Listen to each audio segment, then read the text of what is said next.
नगरच्या शेतकऱ्यांसाठी good news. अवघ्या 3 दिवसांच्या पावसाने या 3 धरणांची पाणी पातळी ओव्हरफ्लो. अहिल्यानगर जिल्ह्यातील शेतकऱ्यांसाठी आणि नागरिकांसाठी मोठी आनंदाची बातमी समोर आली आहे.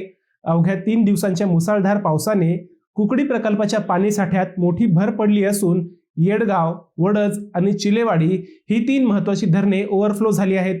6 ते 8 जुलै दरम्यान झालेल्या दमदार पावसामुळे कुकडी प्रकल्पात तब्बल 12,289 MCFT म्हणजेच सुमारे 41% नवीन पाण्याची आवक झाली. गेल्या 60 तासात 7.5 TMC पाणी प्रकल्पात जमा झाल्याची माहिती आहे.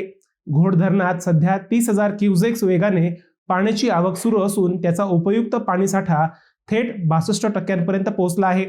पिंपळगाव जोगे धरणातही पुन्हा पाणीसाठा वाढू लागला आहे.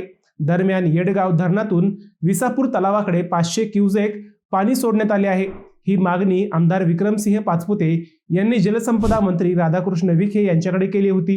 या पावसामुळे सिंचन, पिण्याचे पाणी आणि खरीप हंगामासाठी मोठा दिलासा मिळाल्याचे चित्र आहे.